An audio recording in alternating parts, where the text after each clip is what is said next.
Welcome back to Thomas's Heart of the City Homestead. Saturday evening, and what we're doing out here in the garden is cool down a little bit. Last time I talked, we talked about we're going to plant those turnips and mustards, and that's what we did. Get everything leveled out through there. We got some mustards over there and some turnips here. But along this row here, what we're going to do is we're going to do something that we did year before last. We're going to plant some of these bunching onions along this little row here. These bunching onions are what we had last spring, and they harvested all through the summer. And we just lay them back in a box. And then what we do is in the fall of the year, we replant them. You think they're dead, but they're not. As you can see, we'll take this little bulb here, and it's just ready to come to life. So what we'll do right here in the midst of these turnips, we'll just poke a hole, and we'll poke that in there, head up, and there's another one here. Looks like it's dead, but it's not. And they'll come up along this row first of the spring, and they'll be green onions. They bunch, and they'll just really produce themselves all the way down through here. And so we just take our time with them. And here's one here, as you can see. It looks dead, but it's not. There's so many bunching onions ready to sprout. So that's what they'll do along this row here. And another thing we got, I don't know if you remember, we had a video about our garlic harvest. And so we lay them back and we cure them, and that's what they look like when they get cured.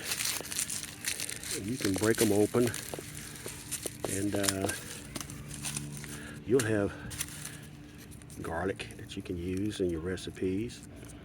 But another thing you can do with them is replant these bulbs. They go through the fall, the spring, and all the way into the summer. And what they do is they'll bloom out and they'll pull a head, they'll have a garlic scape.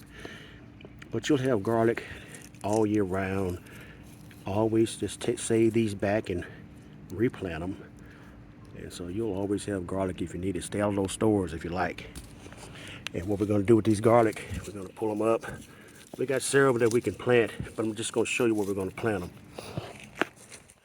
We got another spot here alongside the house that we use for our flower bed, which is where these garlic came from. If you can remember from our last video, if you check back, they grew along the edge with the amaryllis.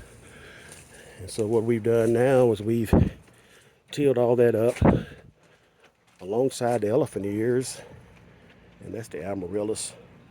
And we've planted our pansies right here.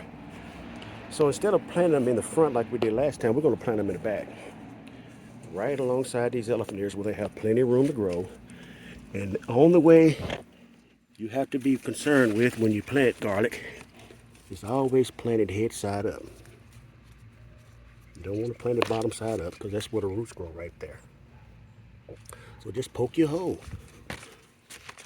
When you get your hole poked deep enough, just plant it top side up. And there you go. So this time next spring and summer, you'll see that garlic head come up. It'll make a scape, and then it'll bloom out, go to seed, and you'll have a harvest of garlic next fall. So I'll just show you a little bit more about the progress of my fall planting. We try to keep an ornamental garden right here alongside the front of the house. Just some yellow pansies and some purple pansies. And, it's just something we do to kind of make everything look a little bit more enjoyable and ornamental in our garden. So you can do it also. If you got some ground, break it up, till it up, cultivate it, plant it, and let God bless it. See you next time.